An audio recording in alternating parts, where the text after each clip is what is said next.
ಇವತ್ತು ನಾವು 10ನೇ ತರಗತಿಯ ತಿಳಿಯ ಕನ್ನಡ ಪಾಠ 4 ಅಕ್ಕಿಗಳ ನಿಗೂಢ ಜಗತ್ತು ಒಂದು ಪದಗಳ ಅರ್ಥದ ಬಗ್ಗೆ ಇವತ್ತು ನಾವು ತಿಳಿಯೋಣ.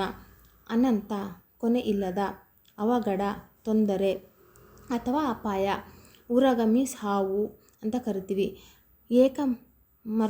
ಮರ್ತ್ಯ, ಏಕಾಭಿಪ್ರಾಯ, ಒಗ್ಗಟ್ಟು ಅಂತ ಕರಿತೀವಿ. ಕ್ರೋಢೀಕರಣ ಅಂತಂದರೆ ಒಟ್ಟುಗೂಡುವಿಕೆ. ತುಪ್ಪಳ, ಪ್ರಾಣಿಗಳ ಮೃದು ಕೂದಲು, ಉಣ್ಣೆ ಅಂತ ಕರಿತೀವಿ. ದ್ವೀಪ, ನೀರಿನಿಂದ ಸುತ್ತುವರೆದಂಥ ಒಂದು ಭೂಭಾಗ, ಒಂದು ಪ್ರದೇಶವನ್ನು ಅಂತಂದು ದ್ವೀಪ ಅಂತ ಕರಿತೀವಿ. ನಿಗೂಢ ಮೀನ್ಸ್ ರಹಸ್ಯ.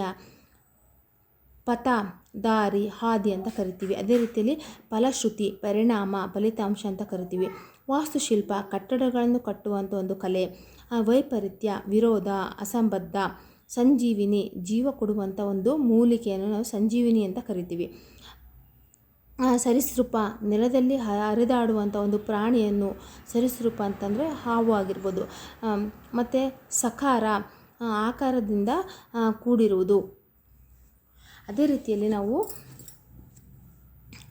ಅಪೂರ್ವ, ಅಪರೂಪದ, ಹಿಂದೆ ಎಂದು ಕಾಣದ. ಇಂಬು, ಎಡೆ, ದಾರಿ, ಅವಕಾಶ. ಉಷ್ಣ, ಬಿಸಿ, ಸೆಕೆ ಅಂತ ಕರಿತೀವಿ. ಕಡಲು ಅಂತ ಮೀನ್ಸ್ ಸಮುದ್ರ. ಗಾದೆ ಅಂತಂದರೆ ಪದ್ಯ, ಹಾಡು, ಗಾದೆ. ದಾರುಣ, ಭಯಂಕರವಾದ.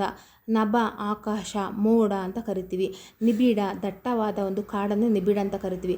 ಪ್ರವೃತ್ತಿ ಅಂದರೆ ಆಸಕ್ತಿ, ಸ್ವಭಾವ, ಒಲವು ಅಂತ ಕರಿತೀವಿ. ಅದೇ ರೀತಿಯಲ್ಲಿ ರಶ್ಮಿ ಅಂದರೆ ಕಿರಣ, ಕಾಂತಿ. ವಿಕಾಸ, ಅರಳುವಿಕೆ, ಬದಲಾವಣೆಯನ್ನು ತರುವುದನ್ನು ವಿಕಾಸ ಅಂತೀವಿ, ಅಭಿವೃದ್ಧಿ ಹೊಂದುವುದು. ಸಂಕುಲ ಅಂತಂದರೆ ಗುಂಪು, ಸಮೂಹ ಆಗಿರ್ಬೋದು, ಗ್ರೂಪ್. ಸಮನ್ವಯ, ಹೊಂದಾಣಿಕೆ. ಆಯಿತಾ. ಸಸ್ತನಿ ಮೀನ್ಸ್ ಹಾಲು ಕೊಡುವಂಥ ಒಂದು ಜೀವವನ್ನು ನಾವು ಸಸ್ತನಿ ಅಂತ ಕರಿತೀವಿ. ಶೋಪಜ್ಞೆ ಅಂದರೆ ಸೃಜನಾ ಸಾಮರ್ಥ್ಯವನ್ನು ಹೊಂದಿರುವುದಕ್ಕೆ ನಾವು ಸೋಪಜ್ಞತೆ ಅಂತ ಕರಿತೀವಿ. ಈ ಒಂದು ಅಕ್ಕಿಗಳ ನಿಗೂಢ ಜಗತ್ತು ಒಂದು ಪಾಠದ ಪದಗಳ ಅರ್ಥ ಇಷ್ಟವಾಗಿದ್ದಲ್ಲಿ please subscribe Kannada for little ಸ್ಟಾರ್ಸ್ಗೆ ಶೇರ್ ಮಾಡಿ, ಸಬ್ಸ್ಕ್ರೈಬ್ ಮಾಡಿ, ಲೈಕ್ ಮಾಡಿ. Thank you.